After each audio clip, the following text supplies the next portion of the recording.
श्री सच्चिदानंद सद्गुरु साईनाथ महाराज की जय।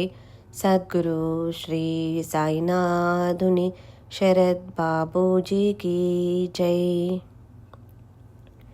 శ్రీ సాయి సచ్చరిత 28వ అధ్యాయం. సాయిబాబా ఒకే ప్రదేశానికి పరిమితం కాదు, వారు సర్వ ప్రాణులలోనూ ఉన్నారు. బ్రహ్మ నుండి చీమ దోమాది క్రిమికీటకాలన్నింటిలోనూ సర్వత్రా వ్యాపించి ఉన్నారు. సాయి పూర్ణ శబ్ద బ్రహ్మ, పరబ్రహ్మను తెలుసుకునే మార్గాన్ని తెలియచేస్తారు. ఇలా రెండింటి యందు ప్రవీణులవటం వలన వారు సద్గురువు పదవికి సమర్థులు. స్వయం గొప్ప జ్ఞాని అయిన శిష్యులకు బోధించలేని వారు లేదా ఆత్మస్వరూపంలో స్థిరపరచలేని వారు సద్గురువులు కారు. తండ్రి శరీరాన్ని జన్మింపచేస్తాడు, జననం వెనుకే మరణం ఉంటుంది. గురువు జనన మరణాలను నశింపచేస్తాడు. అందుచేత గురువు యొక్క కరుణ అపారం. ఇప్పుడు గతంలో తెలియచేసినట్లు స్వప్న అధ్యాయంలో బాబా భక్తులకు స్వప్నాలలో ఎలా దర్శనమిచ్చారో శ్రవణం చేయండి. ఒకరికి కలలో త్రిశూలాన్ని గీయమని చెప్తారు, మరొకరిని పులగం కోరుతారు, ఇంకొకరిని చేత బెత్తం పుచ్చుకొని గురువు వలె వీపు బ్రద్దలు కొడతారు. ఒకరిని కలలో భయపెట్టి త్రాగే దురలవాటును తొలగిస్తారు. భక్తుల యొక్క అనేక కష్టాలను తొలగించి వారికి తమ పాదాల యందు ప్రీతిని కలిగిస్తారు. ఒకరిని వీపు బ్రద్దలయ్యేలా బాది ఛాతిపై నూరేరాయితో మర్దించినట్లుగా దశమాధ్యాయంలో చెప్పిన విషయాన్ని శ్రోతలు ఇదివరకే విన్నారు. తరువాతి కథా విశేషాన్ని గానం చేసిన వారు విన్నవారు ధన్యులు.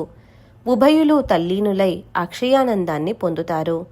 నిందలు చేయడం వల్ల, చెడు మాటలు వినటం వల్ల వచ్చిన పాపాలను ప్రక్షాళనం చేసే పరమ పావనమైన సత్పురుషుని కథలను మరలా మరలా తెలియచేస్తాను. ఇప్పుడు ఆ కథా వర్ణనను శ్రోతలు శ్రద్ధగా శ్రవణం చేస్తే అడుగడుగునా సాయిబాబా యొక్క కరుణ కనిపిస్తుంది. రాలీ సోదరులు గ్రీకు వర్తకులు, భారతదేశం అంతటా కొనుగోలు చేసేవారు. వారి శాఖలు అనేక పట్టణాలలో ఉండేవి. ముంబై నగరంలో కూడా ఒకటి ఉండేది. అక్కడి అధికారుల క్రింద లక్ష్మీచందు అనే గుమస్తా ఉద్యోగాన్ని బాగా ఆజ్ఞాపాలన చేస్తూ విశ్వాసపూర్వకంగా ఉండేవాడు. మొదట రైల్వేలో ఉండేవాడు, తరువాత వెంకటేశ ముద్రణాలయంలో పనిచేసేవాడు. అప్పుడు అతనికి సాయితో సమాగమం ఎలా సంభవించిందో వినండి. నా వారు దేశంలో ఉన్న వేల మైళ్ళ దూరంలో ఉన్న వారిని నేను పిచ్చుక పిల్ల కాలికి దారం కట్టి లాగినట్లు లాక్కుని వస్తాను అని బాబా అనేకసార్లు చెప్పగా చాలామంది విన్నారు, అనుభవాన్ని కూడా పొందారు. బాబా యొక్క ఆ లీలను చెప్తాను. బాబా ఇటువంటి అనేక మంది పిల్లలను దేశాల నుండి షిరిడీకి తీసుకొని వచ్చారు. వారిలో లక్ష్మీచందు ఒకడు. ఇతడు బాబా యొక్క భావికుడైన బిడ్డడు. అనేక జన్మలలో గడించిన ప్రారబ్ధ కర్మ ఉదయించినప్పుడే సత్పురుషుల సమాగమం ప్రాప్తించి మోహం వలన కలిగే అజ్ఞానం నశిస్తుంది. వివేకాగ్ని ప్రదీప్తమవుతుంది. భాగ్యోదయమై వైరాగ్యం కలుగుతుంది. సంచిత కర్మ నశించి జీవితం సఫలమవుతుంది. సాయినాథులు కళ్ళలో నిండిపోతే ఇక అక్కడ మరొకరికి చోటు లభించదు. కళ్ళు మూసుకున్నా నలువైపులా సాయినాథులే ఉంటారు. లాలాజీని కలుసుకున్నప్పుడు అతడు చెప్పిన స్వానుభవ విషయాలను నేను హృదయపేటికలో ప్రేమగా పదిలపరుచుకున్నాను. వానిని చెప్పాలని ఉత్సాహంగా ఉంది. లాలాజీకి బాబా పిలుపు అదొక అలౌకిక లీల. దానిని భావికులైన శ్రోతలు శ్రద్ధగా వినండి. క్రీస్తు శకం 1910 క్రిస్మస్ సెలవు రోజులలో లాలాజీకి షిరిడీ ప్రయాణ యోగం పట్టింది. అప్పుడే అతనికి ప్రథమంగా బాబా యొక్క ప్రత్యక్ష దర్శనం. కానీ ఈ యోగం పట్టే చిహ్నం 1-2 నెలల ముందుగానే సూచనగా జరిగింది. దానిని వినండి. శాంతాక్రూజ్లో ఉండగా మనస్సులో ఏ ఆలోచన లేనప్పుడు ధ్యానంలో అతడు అకస్మాత్తుగా స్వప్నంలో విశేషమైన దృష్టాంతాన్ని చూచాడు. గడ్డం పెరిగి ఉన్న ఒక ముసలి సాధువు నిలబడి ఉండగా ఆ మహాత్ముని చుట్టూ భక్తులు గుమిగుడి ఉండటం చూచి ప్రేమగా అతనికి అభివందనం చేశాడు. తరువాత దత్తాత్రేయ మంజునాథ్ బిజూర్ అనే పేరుగల గృహస్థుని ఇంటికి లక్ష్మీచందు దాసగను సంకీర్తనకు వెళ్ళాడు. బాబా పటాన్ని ముందు ఉంచటం దాసగనుకు అలవాటు. ఆ పటాన్ని చూడగానే లక్ష్మీచందుకు తాను స్వప్నంలో చూసిన మూర్తి గుర్తుకు వచ్చారు. అదే గడ్డం, అదే వయస్సు, అవే అవయవాలు, అవే పాదాలు. తను కలలో చూచిన మహాత్ములు వీరే కావచ్చు అని అనిపించి లక్ష్మీచందు మనస్సు మూగపోయింది. అసలే అది దాసగను కీర్తన, అందులో తుకారాం కథ. పైగా తన కలలో సాధువు దర్శనం. లాలాజీ చాలా తల్లీనుడయ్యాడు. కోమల మనస్కుడైన లక్ష్మీచందు కళ్ళ నుండి ప్రేమాశ్రువులు దొర్లాయి. ఈ ప్రేమమయ మూర్తిని ఎప్పుడెప్పుడు చూద్దునా అని అతని ప్రాణం తహతహలాడింది. మొదట స్వప్నంలో చూచిన మూర్తియే సరిగ్గా సంకీర్తనలో కనిపించగా అతని మనస్సులో అది తప్ప మరో ఆలోచన కలగటం లేదు. తనతో షిరిడీ వరకు తోడుగా వచ్చే స్నేహితుడెవరైనా దొరుకుతాడా? నేను ఎప్పుడు ప్రత్యక్షంగా ఈ సత్పురుషుని పాదాలపై శిరస్సునుంచగలను? ఎప్పుడు ఈ సాధువు దర్శనం కలుగుతుంది? వారి ప్రేమలోని ఆనందాన్ని అనుభవిస్తానా అని లక్ష్మీచందు ఎప్పుడూ ఆతురపడేవాడు. దారి ఖర్చుకు డబ్బు సదుపాయం కావాలి. వారి దర్శనం త్వరగా కలగటానికి ఏం చేయాలి అని మార్గాలు వెదకసాగాడు. భగవంతుడు ఎప్పుడూ భక్తికి ఆకలిగొని ఉంటాడు. ఎలాంటి చమత్కారం జరిగిందంటే అదే రాత్రి 8 గంటలప్పుడు అతని స్నేహితుడు తలుపు తట్టాడు. తలుపు తెరిచి చూసేసరికి అతని స్నేహితుడు శంకర్రావు వచ్చి, షిరిడీకి వస్తావా అని అడిగాడు. నారాయణ మహారాజు దర్శనానికి ఖేడ్గాం వెళ్లాలని కోరిక కలిగింది, కానీ ముందుగా షిరిడీ వెళ్లాలని తోచింది అని అన్నాడు. వెదకపోయిన తీగ కాలికి తగిలినట్లుగా లక్ష్మీచందు ఆనందానికి అంతు లేకుండా పోయింది. సోదరుని వద్ద నుండి 15 రూపాయలను అప్పు తీసుకున్నాడు. శంకర్రావు కూడా అట్లే చేసి ఇద్దరూ ప్రయాణానికి సిద్ధమయ్యారు. పక్క బట్టలు అవి సర్దుకొని బయలుదేరి వెళ్ళి వేలకు టికెట్లను తీసుకుని ఉభయులు బండిని అందుకున్నారు. శంకర్రావు గొప్పగా భజన చేసే వ్యక్తి. బండిలో ఇద్దరూ భజన చేశారు. లక్ష్మీచందు దారిలో కలిసిన వారిని బాబా గురించి వాకబు చేశాడు. షిరిడీ నుండి వచ్చిన వారెవరైనా తటస్థపడితే లక్ష్మీచందు వారికి ఉత్సుకతతో నమస్కరించి, సాయిబాబా యొక్క మహిమను మాకు నమ్మకం కలిగేలా చెప్పండి. సాయిబాబా అహ్మద్నగర్ ప్రాంతంలో గొప్ప సత్పురుషులుగా బాగా ప్రసిద్ధి చెందారని అంటారు. వారిపై మాకు విశ్వాసం కుదిరేలా వారి వద్ద కలిగిన అనుభవాలను చెప్పండి అని అడిగేవాడు. రైలు డబ్బాలో షిరిడీ సమీపంలో ఉండే 4 ముసల్మానులు ఉన్నారు. వారితో ముచ్చటించగా లక్ష్మీచందు మనస్సుకు తృప్తి కలిగింది. సాయిబాబా గురించి మీకు తెలిసినది మాకు చెప్పండి అని లక్ష్మీచందు వారిని ఎంతో ప్రీతిగా భక్తిగా ప్రశ్నించాడు. సాయిబాబా చాలా సంవత్సరాల నుండి షిరిడీలో ఉంటున్నారు. వారు గొప్ప సత్పురుషులు, మహాత్ములు, అవలియా అని వారు జవాబు చెప్పారు. ఆ విధంగా ముచ్చటించుకుంటూ ఆ ఇద్దరూ ఆనందంగా ప్రయాణాన్ని సాగించారు. కోపర్గాం చేరుకోగానే సేటుకు జ్ఞాపకం వచ్చింది. సాయిబాబాకు జామపళ్ళు ప్రీతి. కోపర్గాంలో జామ పండ్లు పండుతాయి. గోదావరి తీరాన వానిని అమ్ముతారు. వానిని బాబాకు సమర్పించాలని అనుకున్నాడు. కాని గోదావరి తీరానికి రాగానే అక్కడి దృశ్యాన్ని చూచి ఆనందిస్తూ సేటు జామపళ్లను మరచిపోయాడు.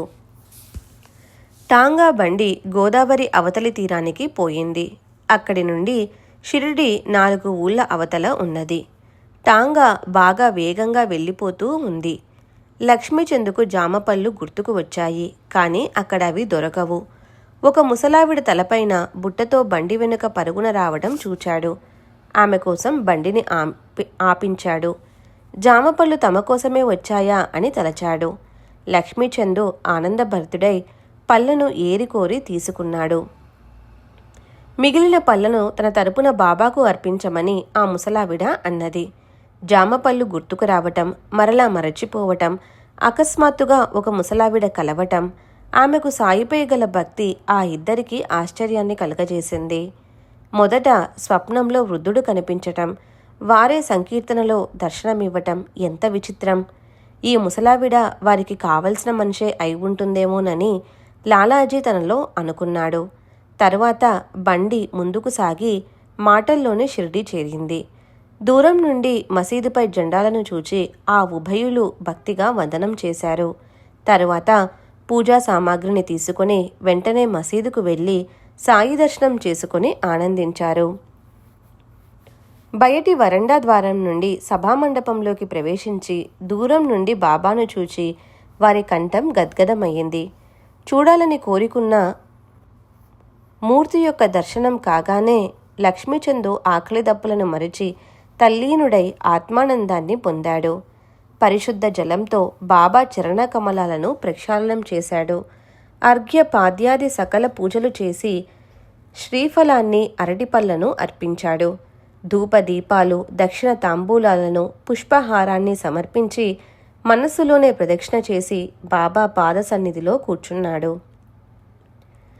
లక్ష్మీచందు ప్రేమమయుడైన భక్తుడు. అతనికి కూడా గురుకృపలోని ఆనందం లభించింది. సాయి చరణాల విందాలలో భ్రమరంలా రమించాడు. అప్పుడు బాబా సాలే రస్తే మే భజన్ కర్తే और दूसरे आदमी को पूछते क्या दूसरों से पूछना सब कुछ अपने आंखों से देखना क्यों दूसरे आदमी को पूछना झूठा है क्या सच्चा सपना कर लो अपना विचार आप వెధవా దారిలో భజన చేస్తావు, మరో మనిషిని అడుగుతావు. అంతా మన కళ్ళతో చూడాలి కానీ రెండో వ్యక్తిని అడగటం ఎందుకు? కళ అబద్ధమా నిజమా నీవే ఆలోచించుకో. మార్వాడి దగ్గర అప్పు తీసుకుని దర్శనానికి రావాల్సిన అవసరం ఏముంది? ఇప్పుడు నీ కోరిక తీరిందా అని అన్న మాటలు విని లక్ష్మీచందు నివ్వెరపోయాడు. తాము దారిలో బాబా గురించి వాకబు చేయటం ఇక్కడ బాబాకు ఎలా తెలిసిపోయింది అని లక్ష్మీచందుకు పరమాశ్చర్యం కలిగింది. ఇంటిలో తనకు స్వప్నం రావటం, బండిలో భజన చేయటం వగైరా విషయాలు బాబాకు ఎలా తెలిసాయి? వీరు ఎంతటి సర్వజ్ఞులు! బాబాను త్వరలో దర్శనం చేసుకోవాలన్న ఉత్కంఠతో డబ్బు కొద్దిగా ఉండటం వలన అప్పు తీసుకొని తన కోరిక తీర్చుకున్న విషయం కూడా వీరికి తెలిసింది. లక్ష్మీచందుకు పరమాశ్చర్యం కలిగింది. అట్లే బాబా యొక్క కౌశలం అంతుపట్టనిది. సాయి చరణ కమలాలను ఆశ్రయించిన భక్త భ్రమరాలకు ఇతర భక్త సమూహానికంతా ఆశ్చర్యం కలిగింది. అప్పు చేసి పండుగ చేసుకోవటం, తీర్థయాత్ర పర్యటనలు చేయటం వంటి అప్పుల వ్యవహారాలు బాబాకు ఇష్టం లేదు అని ఇక్కడ వారి ముఖ్యమైన బోధ. లక్ష్మీచందు భక్తులందరి వెంట సాటేవాడాకు వెళ్ళాడు. మధ్యాహ్నం సంతోషంగా భోజనానికి కూర్చున్నాడు. ఇంతలో ఒక భక్తుడు సాంజా అన్న పదార్థాన్ని బాబా ప్రసాదమంటూ ఆకులలో కొంచెం వడ్డించాడు. దానిని తిని లాలా తృప్తి చెందాడు. మరునాడు భోజన సమయంలో లాలాజీకి సాంజా గుర్తుకు వచ్చింది. కానీ అది రోజూ లభించదుగా. అతని కోరిక మనసులోనే ఉండిపోయింది. ఇక 3వ రోజున విశేషం. లాలాజీకి మిగిలిపోయిన కోరికను సాయి మహారాజు ఉపాయంతో ఎలా తీర్చారో గమనించండి.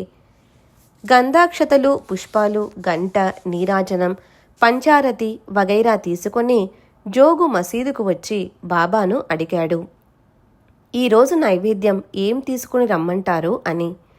సాయి మహారాజు, నాకు పళ్ళెం నిండా సాంజా తీసుకునిరా, పూజ ఆరతి తరువాత చేయి అని చెప్పారు. పూజా సామాగ్రిని అక్కడే ఉంచి జోగు వెంటనే వెనుకకు వెళ్ళి అందరికీ సరిపడ సాంజాను తీసుకుని వెంటనే వచ్చాడు. ఆ తరువాత మధ్యాహ్న ఆరతి అయింది. భక్తులు ముందుగా తెచ్చిన నైవేద్య పళ్ళాలు పైకి రాసాగాయి. అప్పుడు బాబా భక్తులతో, ఇవ్వాల్టి రోజు బాగా ఉంది, సాంజా ప్రసాదాన్ని తీసుకోవాలని ఉంది, త్వరగా తీసుకుని రండి, అందరం తృప్తిగా సేవిద్దామని అన్నారు. భక్తులు వెళ్ళి 2 గిన్నెల నిండా సాంజాను తెచ్చారు. లక్ష్మీచందుకు బాగా ఆకలి కూడా వేస్తూ ఉంది. వెన్ను నొప్పి కూడా ఉంది. పొట్టలో ఆకలి, వెన్నులో పోటు. దానివల్ల లక్ష్మీచందు మనసు బాగాలేదు. అప్పుడు బాబా నోటి నుండి వచ్చిన వచనాలను శ్రోతలు శ్రద్ధగా వినండి. భూక్ లగి హై అచ్చా హువా, కమర్ మే దర్ద్ చాహీ హై దవా, అబ్ సాంజాకి చలి హై హవా కరో సవార్ ఆర్ది. ఆకలి అవుతోంది మంచిదే, వెన్ను నొప్పికి మందు కావాలి. ఇప్పుడు సాంజా తినే వేళ అయ్యింది, ఇక ఆరతికి లే. లక్ష్మీచందు మనసులో ఉన్నదంతా బాబా మాటలలో స్పష్టంగా ప్రతిధ్వనించింది. సాయి మహారాజ్ అంతర్జ్ఞాని కదా. ఆరతి పూర్తయ్యాక భోజన సమయంలో లక్ష్మీచందుకు సాంజా లభించింది. అలా అతని కోరిక తీరి మనస్సుకు ఆనందం కలిగింది. అప్పటి నుండి అతనికి బాబాపై ప్రేమ బాగా నాటుకుంది. కొబ్బరికాయ, అగరవత్తులు, పూలమాలతో బాబా పూజోపక్రమాన్ని సాగించాడు. అలా లక్ష్మీచందుకు క్షేమం కలిగింది. సాయిపైని భక్తి ఎంతగా కుదిరింది అంటే ఎవరైనా షిరిడీకి వెళ్తున్నట్లు తెలిస్తే వారితో అతడు పూలమాల, అగరవత్తులు, కర్పూరం పంపేవాడు. షిరిడీకి వెళ్లే వారితో ఈ 3 వస్తువులను దక్షిణతో సహా బాబాకు నియమం పంపేవాడు. అతడు షిరిడీకి వెళ్ళినప్పుడు ఒకరోజు రాత్రి చావడి ఊరేగింపు వైభవాన్ని చూడటానికి వెళ్ళగా అప్పుడు బాబాకు బాగా దగ్గు వచ్చి వారికి చాలా బాధ కలిగింది. ఈ దగ్గు బాబాను ఇలా కష్టపెడుతుందేమిటి? ఎవరిదో దోషదృష్టి తగలటం వలన ఇలా దగ్గుతున్నారు అని లక్ష్మీచందు మనసులో అనుకున్నాడు. అది కేవలం మనసులో లేచిన ఆలోచనే. మరునాడు ఉదయం అతడు మసీదుకు వెళ్ళగా బాబా విశేషంగా చెప్పిన దానిని వినండి. మాధవరావుతో తమంతట తాము, నిన్న నాకు బాగా దగ్గు వచ్చింది. ఇది ఎవరిదైనా దృష్టి తగలటం వల్లనా? నాకు నిజంగా ఎవరిదో దృష్టి తగిలినట్లుంది. ఇదేం దృష్టి దోషమో? ఈ దగ్గు నా ప్రాణాన్ని విసిగిస్తోంది అని చెప్పారు. లక్ష్మీచందుకు ఆశ్చర్యం కలిగింది. అరే, ఈ మాటలు నా మనసులోని ఆలోచనలు కదా, ఇవి వీరికి ఎలా తెలిసాయి అంటే బాబా అందరి హృదయాలలో ఉన్నారు అని అనుకొని చేతులు జోడించి, మీ దర్శనంతో చాలా ఆనందం కలిగింది. దయచేసి మమ్ము ఎప్పుడూ ఇలాగే రక్షించండి మహారాజా అని విన్నవించుకున్నాడు. ఇక నాకు ఈ పాదాలు తప్ప వేరే దైవం లేదు. నా మనస్సు మీ ఆరాధనలో రమిస్తూ మీ చరణాల వద్ద ఎల్లప్పుడూ ఉండుగాక. మీ పాదాలయందు నా మస్తకాన్నుంచి మీ సెలవు కోరుతున్నాను. ఇక మాకు ఆజ్ఞనివ్వండి. అనాథులమైన మమ్ము ఇలాగే రక్షించండి. మీ కృపాదృష్టి మాపై ఎల్లప్పుడూ ఉండుగాక. దానివలన ప్రపంచంలోని కష్టాలు కలుగకుండుగాక. మీ నామ సంకీర్తనం ఘనంగా జరుగుతూ ఎల్లప్పుడూ సంతృప్తిగా సుఖాలు కలుగుగాక అని ప్రార్థించాడు. బాబా విభూతిని, ఆశీర్వాదాన్ని తీసుకొని ఆనందాన్ని పొంది లక్ష్మీచందు స్నేహితునితో సహా మార్గంలో సాయి యొక్క గుణాలను కీర్తిస్తూ వెళ్ళాడు. ఇటువంటి మరో పిచ్చుకకు బాబాను ప్రత్యక్షంగా దర్శించుకునే గడియ వచ్చినప్పుడు బాబా ఆమెను బంధించి షిరిడీ తీసుకుని వచ్చారు. ఆ విశేషాన్ని వినండి. ఆ పిచ్చుక ప్రేమమయ్యి అయిన ఒక స్త్రీ. ఆమె కథ అత్యంత ఆశ్చర్యకరమైనది. బర్హాన్పురంలో వచ్చిన స్వప్నంలో ఆమె సాయి మహారాజును చూచింది. ఆమె బాబాను ఎన్నడూ ప్రత్యక్షంగా దర్శనం చేసుకోలేదు. అయినా ఆమెకు కలలో కనిపించి ఆమె ఇంటి ముంగిట నిలిచి బాబా ఆమెను పులగం భోజనాన్ని అడిగారు. ఆమె వెంటనే మేలుకొని చూడగా అక్కడ ఎవరూ లేరు. తన దృష్టాంతాన్ని ఆమె వెంటనే అందరికీ తెలియచేసింది. ఆమె భర్త అదే పట్టణంలో తపాలా విభాగంలో అధికారి. తరువాత వారికి అకోలాకు బదిలీ అయ్యాక వారు షిరిడీ వెళ్ళటానికి ప్రయాణమయ్యారు. ఆ దంపతులు గొప్ప భక్తులు.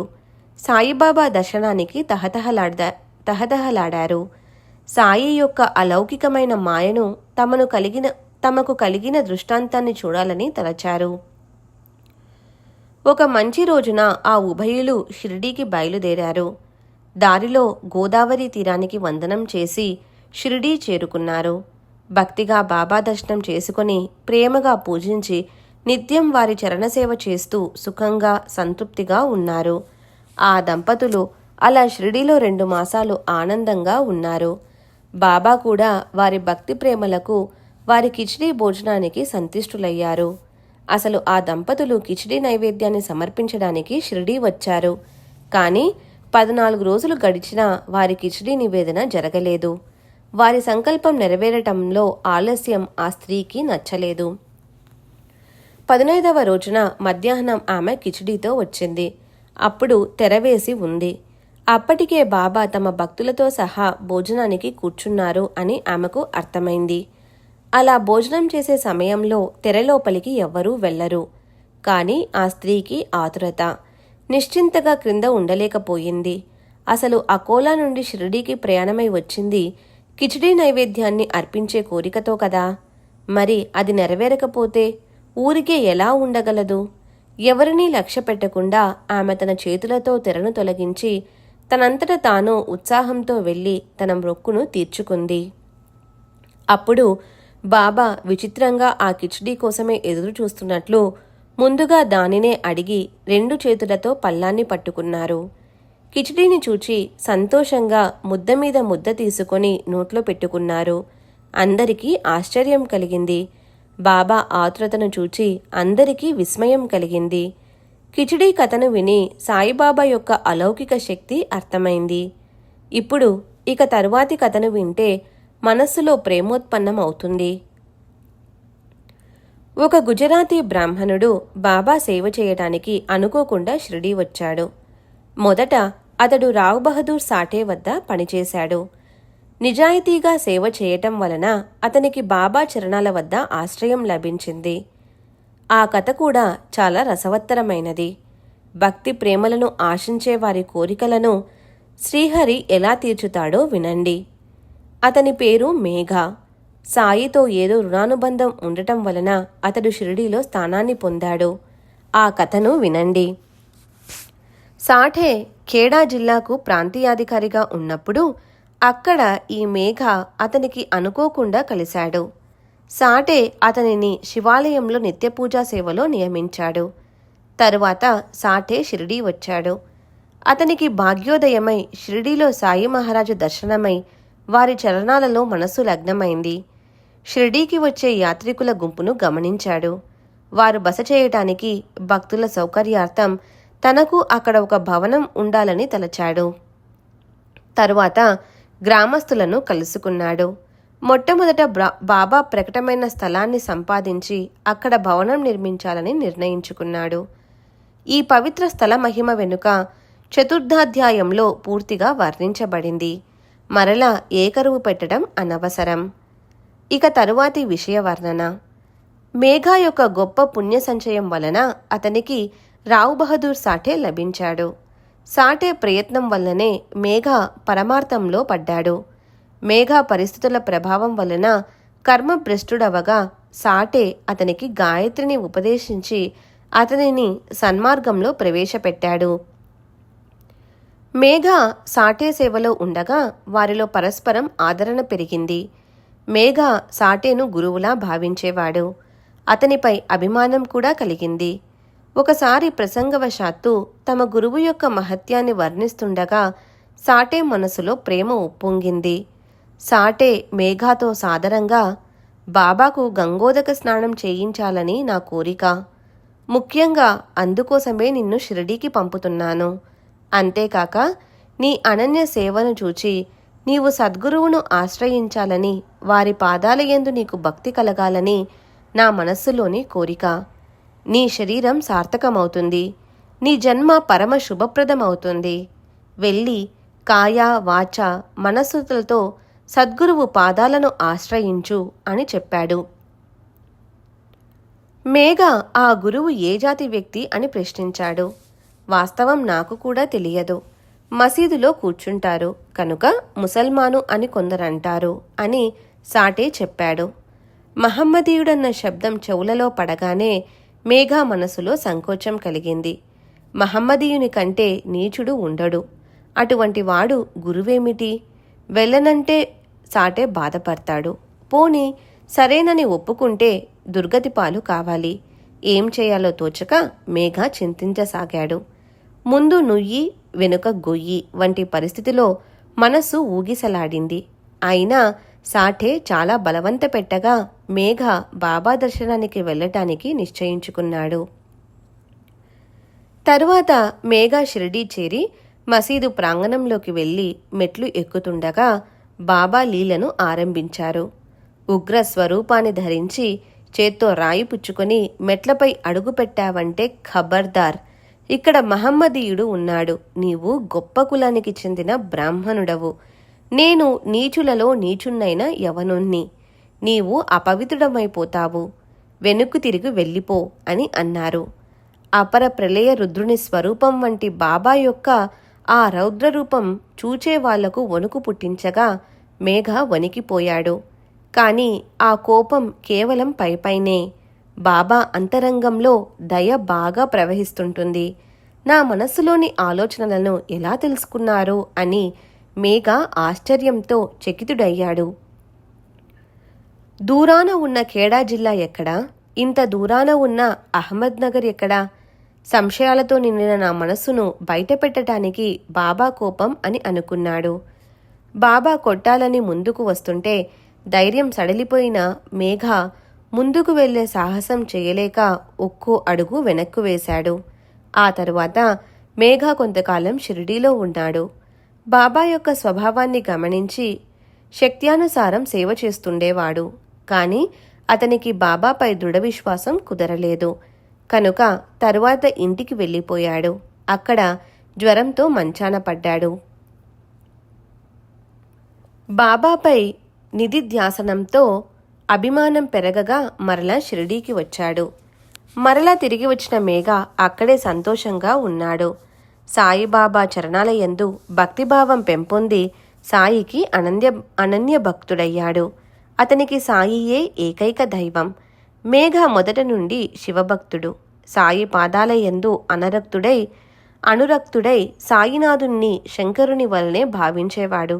సాయియే అతని ఉమానాథుడు. అతడు అహర్నిశలు సాయి శంకర్ అని నామాన్ని ఘోషించేవాడు. దానితో అతని మనస్సు కల్మషరహితమైంది. అతని బుద్ధి తదాకారమైంది. అతడు సాయికి అనన్య భక్తుడై సాయిని ప్రత్యక్ష శంకరుని వలె భావించేవాడు. శంకర శంకర అని నోటితో గట్టిగా పలికేవాడు. ఇతర దేవతలను ఒప్పుకునేవాడు కాదు. సాయియే అతని దేవతార్చన. సాయియే అతని గిరిజారమణుడు. ఇదే దృఢ విశ్వాసంతో మేఘ ఎల్లప్పుడూ ప్రసన్నంగా ఉండేవాడు. శంకరునికి బిల్వదళాలు ప్రీతి. కానీ షిరిడీలో బిల్వవృక్షం లేదు.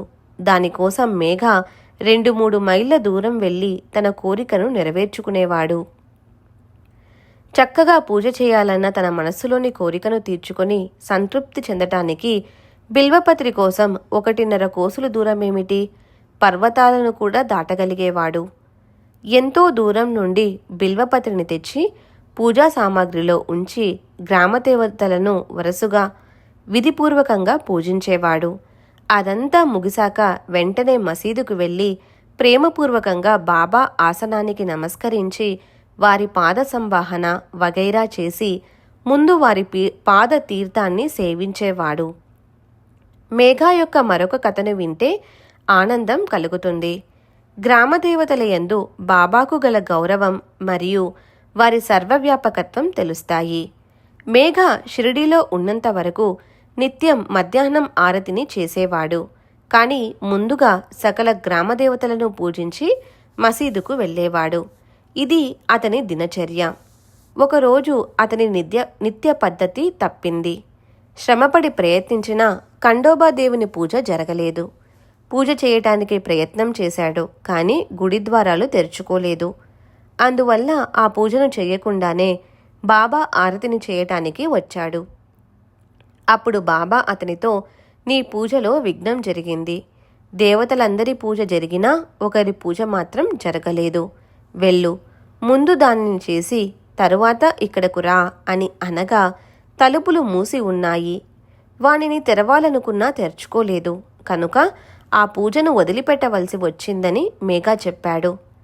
ఇప్పుడు ద్వారాలు తెరిచే ఉన్నాయి, వెళ్ళి చూడు అని బాబా చెప్పారు. మేఘ వెంటనే గబగబా వెళ్ళాడు. బాబా మాటలు అతనికి అనుభవమయ్యాయి. ఖండేరాయని పూజ చేశాక మేఘ తపన పోయింది. తరువాత బాబా మేఘాను పూజను చేయనిచ్చాడు. పిమ్మట గంధ పుష్పాది అష్టోపచార పూజను అత్యంత ఆదరంగా చేసి మేఘ యథాశక్తి పూలమాలను ఫలాలను దక్షిణను అర్పించాడు. ఒకసారి మకర సంక్రాంతి రోజున బాబాకు చందనంతో నలుగుపెట్టి గోదావరి నీటితో అభ్యంగన స్నానం చేయించాలని మేఘాకు కోరిక కలిగింది. బాబా అనుమతి కోసం వారిని బలవంత పెట్టగా వారు, సరే, నీ ఇష్టం వచ్చినట్లు చేసుకోపో అన్నారు. వెంటనే మేఘ కుండను తీసుకుని నీటి కోసం బయలుదేరాడు. సూర్యోదయం కాకముందు గొడుగు కాని చెప్పులు కాని లేకుండా ఖాళీ కుండను చేతపట్టుకొని నీరు తేవటానికి గోదావరికి వెళ్ళాడు. రాను పోను 8 కోసుల దూరాన్ని నడవాలి. అది చాలా ప్రయాసతో కూడిన పని అని అతనికి కలలో కూడా అనిపించనే లేదు. మేఘాకు ఆ చింత లేదు. బాబా అనుమతి లభించగానే బయలుదేరాడు. దృఢమైన నిశ్చయం ఉంటే కార్యంలో ఉత్సాహం ఉండనే ఉంటుంది. సాయిబాబాకు గంగోదకంతో స్నానం చేయించాలని మనసులో సంకల్పించుకున్నాక ఇక ఎక్కడి కష్టం, ఎక్కడి అలసట, దృఢమైన శ్రద్ధయే ప్రమాణం. నీరుని తెచ్చి రాగి గంగాలంలో పోశాడు. ఇక స్నానానికి లెమ్మని బాబాను బలవంతపెట్టసాగాడు. కాని బాబా ఒప్పుకోలేదు. మధ్యాహ్న ఆరతి అయిపోయింది. భక్త బృందం ఇళ్లకు వెళ్ళిపోయారు. మధ్యాహ్నమైపోయింది. స్నానానికి అంతా సిద్ధంగా ఉంది అని మేఘ అన్నాడు. మేఘ చాలా బలవంత పెట్టగా లీలా విగ్రహుడైన సాయి మేఘా చేతిని తమ చేత్తో పట్టుకొని నచ్చజెప్పసాగారు. నాకు గంగా స్నానం వద్దురా, ఫకీరునైన నాకు గంగనీరు ఎందుకు, నువ్వెంత తెలివి తక్కువ వాడివిరా అని అన్నారు. కాని మేఘ అవేం వినిపించుకోలేదు. బాబాను శంకరుని వలె భావించాడు. గంగా స్నానంతో శంకరుడు ఆనందిస్తాడు. అదొక్కటే అతనికి తెలుసు. ఇవాళ మకర సంక్రాంతి పండుగ. గంగోదకంతో అభిషేకం చేస్తే శంకరుడు సుప్రసన్నుడవుతాడు అని చెప్పాడు. అతని ప్రేమను, శుద్ధాంతఃకరణాన్ని, దృఢ నిశ్చయాన్ని గని బాబా సరే నీ కోరిక తీరుస్తాను అన్నారు. తరువాత లేచి స్నానానికై వేసిన పీటపై కూర్చున్నారు. తలను మేఘ ముందుకు వంచి తలపై కొంచెం నీరు పోయి శరీరానికంతటికీ శిరస్సు ప్రధానం. శిరస్సుపై కాసిని నీరు చల్లితే అది పూర్తిగా స్నానం చేసినట్లే. ఇదైనా ఒప్పుకోరా అని అన్నారు. సరే అని మేఘ చెంబు తీసుకొని బాబా శిరస్సుపై పోస్తూ ప్రేమ ఉప్పొంగగా హరగంగే అంటూ మొత్తం నీరును బాబా శరీరంపై గుమ్మరించాడు. నా శంకరునికి స్నానం చేయించానని మేఘ చాలా ఆనందించి బిందెను క్రింద పెట్టి చూడగా ఆశ్చర్యం. బాబా శరీరమంతా నీరు గుమ్మరించినా బాబా శిరస్సు మాత్రమే తడిసింది. ఇతర అవయవాలు పొడిగానే ఉన్నాయి. వారి బట్టలలో ఎక్కడా నీటి చుక్కే లేదు. మేఘ అభిమానమంతా కరిగిపోయింది. దగ్గర ఉన్నవారంతా ఆశ్చర్యపోయారు. ఈ విధంగా సాయిబాబా భక్తుల మురిపాలను పూర్తిగా తీరుస్తారు. నీ మనస్సులో స్నానం చేయించాలని తలచావు. సరే, నీ ఇష్టప్రకారమే చెయ్యి. కానీ అందులో కూడా నాలో ఉన్న గుర్తు నీకు సహజంగా తెలుస్తుంది. ఇదే సాయి భక్తిలోని మర్మం. భాగ్యవశాత్తు వారి పట్ల భక్తి కలిగిన వారికి ఏదో దుర్గమం కాదు, అంతా సుగమమే. కూర్చున్నా, లేచినా, మాట్లాడుతున్నా, ఉదయం మధ్యాహ్నం బయట తిరుగుతున్నా భక్తులు శ్రద్ధాస్థైర్యాలను కలిగి ఉంటే తమ మనోభీష్టాలను పొందుతారు. వ్యవహారాలతో ఇటువంటి ప్రత్యక్ష దృష్టాంతాన్ని కలిగించి క్రమక్రమంగా పరమార్థంలో ఆసక్తిని కలిగించి భక్తులకు జ్ఞానబోధను చేస్తారు. ఇటువంటిదే మేఘా యొక్క మరొక కథ. వింటే భక్తులపై సాయికి గల ప్రేమను గని శ్రోతలకు ఆనందం కలుగుతుంది. నానాసాహెబ్ ఇచ్చిన బాబా యొక్క పెద్ద క్రొత్త పటాన్ని వాడాలో పెట్టి మేఘా భక్తిగా పూజించేవాడు. మసీదులో ప్రత్యక్షమూర్తిని, వాడాలో వారి ప్రకృతి అయిన పటాన్ని, 2 స్థలాలలోనూ పూజను, ఆరతిని పగలు రాత్రి చేసేవాడు. ఇలా సాయి సేవలో 12 నెలలు గడవగా ఒక తెల్లవారుజామున మేఘ మెలకువగా ఉన్నప్పుడు అతనికి ఒక దృష్టాంతం కలిగింది. మేఘ పక్క మీద కళ్ళు మూసుకొని మెలకువతో ఉండగా బాబా రూపాన్ని స్పష్టంగా చూచాడు. మేఘ మేలుకొని ఉండటం చూచిన బాబా అతని ప్రక్కపై అక్షతలను చల్లి మేఘ త్రిశూలాన్ని గీయరా అని చెప్పి అక్కడే మాయమయ్యారు. బాబా మాటలను విన్న మేఘ ఉత్సాహంగా కళ్ళు తెరిచి చూచేసరికి బాబా అంతర్ధానమయ్యారు. అతడు చాలా ఆశ్చర్యపోయాడు. అతడు నలుదిక్కులా చూడగా ప్రక్కపైన అక్షతలు ఇక్కడా అక్కడా పడి ఉన్నాయి. మరి ఇంటి తలుపులు మునుపటి వలె మూసే ఉన్నాయి. అతనికి ఏమీ అర్థం కాలేదు. వెంటనే మసీదుకు వెళ్ళి బాబా దర్శనం చేసుకొని మేఘ త్రిశూల దృష్టాంతాన్ని చెప్పి త్రిశూలాన్ని గీయటానికి వారి అనుమతిని కోరాడు. మేఘ అంతా చెప్పాక బాబా ఏం దృష్టాంతం, త్రిశూలాన్ని గీయమని చెప్పిన నా మాటలను వినలేదా? ఒట్టి దృష్టాంతమని నా మాటలు నిజమా కాదా అని పరీక్షిస్తున్నావా? నా మాటలు అర్థభరితము, వాస్తవము, అక్షరమైన వ్యర్థం కాదు అని అన్నారు. మీరు నన్ను మేలుకొలిపినట్లుగా నాకనిపించింది, కానీ ఒక్క తలుపైన తెరిచిలేదు. అందువల్ల నాకు అలా అనిపించింది అని మేఘ అన్నాడు. అతనితో బాబా అన్నది వినండి. నా ప్రవేశానికి ద్వారం అవసరం లేదు. నాకు ఆకారం లేదు, రూపం లేదు. నేనెల్లప్పుడూ ఎల్లెడలా ఉంటాను. నాపై భారం వేసి నన్ను నిరంతరం ధ్యానిస్తూ నాలో లీనమైన వారి శరీర వ్యాపారాలన్నీ సూత్రధారినై నేను నడిపిస్తాను అని చెప్పారు. తరువాతి విశేషం. త్రిశూలం యొక్క ప్రయోజనాన్ని శ్రోతలు శ్రద్ధగా వింటే దానికి సంబంధించిన విషయం స్పష్టమవుతుంది. మేఘ వెళ్ళి త్రిశూలాన్ని గీయటం మొదలుపెట్టి వాడాలోని బాబా పటం వద్ద గోడపై ఎర్రటి రంగుతో గీశాడు. రెండవ రోజే మసీదుకు పూణే నుండి ఒక భక్తుడు రామదాసు వచ్చి భక్తిగా బాబాకు నమస్కరించి వారికి శివలింగాన్ని అర్పించాడు. ఇంతలో మేఘ కూడా అక్కడికి వచ్చి బాబాకు సాష్టాంగ నమస్కారం చేశాడు. బాబా అతనితో, ఇదిగో శంకరుడు వచ్చాడు, ఇక మీద ఇతనిని నీవు జాగ్రత్తగా చూచుకో అని చెప్పారు. త్రిశూలం గీయమని చెప్పిన దృష్టాంతం వెనుకే అకస్మాత్తుగా శివలింగం లభించగా మేఘ స్తబ్దుడయ్యాడు. లింగాన్ని తదేకంగా చూస్తూ ప్రేమతో గద్గదుడయ్యాడు.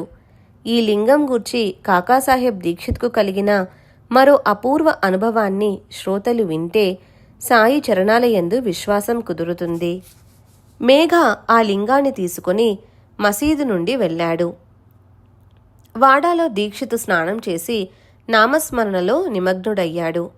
శుభ్రమైన వస్త్రంతో శరీరాన్ని తుడుచుకొని రాతిబండపై నిల్చుని తువాలును తలపై వేసుకొని సాయిని స్మరించుకుంటున్నాడు. నిత్య నియమానుసారం శిరోభాగాన్ని కప్పుకొని నామస్మరణ చేస్తుండగా అతనికి శివలింగం దర్శనమయ్యింది. నామస్మరణలో ఉండగా ఇవాళ శివలింగం దర్శనం ఎందుకు అయింది అని దీక్షితు ఆశ్చర్యపడుతుండగా అతని ఎదుట ప్రసన్న వదనంతో మేఘ కనిపించాడు. కాకా, బాబా శివలింగాన్ని ఇచ్చారు చూడండి అంటూ మేఘ చూపించాడు. ఆ విశేషమైన లింగాన్ని చూచి కాకాకు ఆశ్చర్యానందాలు కలిగాయి. ఇంతకు ముందే తమ ధ్యానంలో చూచిన రూపురేఖలు ఆకార లక్షణాలు గల ఆ లింగాన్ని తక్షణం చూచి దీక్షితు సంతోషించాడు. అటు తర్వాత మేఘ త్రిశూలాన్ని గీచిన పిదప సాయిబాబా పటం వద్ద శివలింగ స్థాపనను బాబా చేయించారు. మేఘకు శంకరుని పూజ ప్రీతి కనుక సాయిబాబా అతనికి శివలింగాన్ని ప్రదానం చేసి అతని భక్తిని అలా దృఢపరిచారు. అది వారి లీలా విశేషం. ఇటువంటి కథ ఒకటా, అంతులేనని చెప్పవచ్చు. కానీ గ్రంథం విస్తారమైపోతుంది. శ్రోతలు క్షమించాలి. మీరు శ్రవణోత్సుకతతో ఉన్నారు కనుక తరువాతి అధ్యాయంలో ఇంతకంటే అలౌకికమైనది సాయి యొక్క కౌశలాన్ని తెలిపే మరో కథ. హేమాడ్ సాయి శరణుజొచ్చి అందరి దురితాలను నివారించి భవభయాన్ని హరింపచేసే సాయి చరిత్రను వినిపిస్తాడు. స్వస్తి శ్రీ సంత సజ్జన ప్రేరితము భక్త హేమాడ్ పంత్ విరచితము అయిన శ్రీ సాయి సమర్థ సచ్చరితంలో దృష్టాంత కథనమను 28వ అధ్యాయం సంపూర్ణం. శ్రీ సద్గురు సాయినాథార్పణమస్తు. శుభం భవతు. శ్రీ సచ్చిదానంద సద్గురు సాయినాథ్ మహారాజ్ కీ జై. సద్గురు శ్రీ సాయినాథుని శరత్ బాబూజీ కీ జై.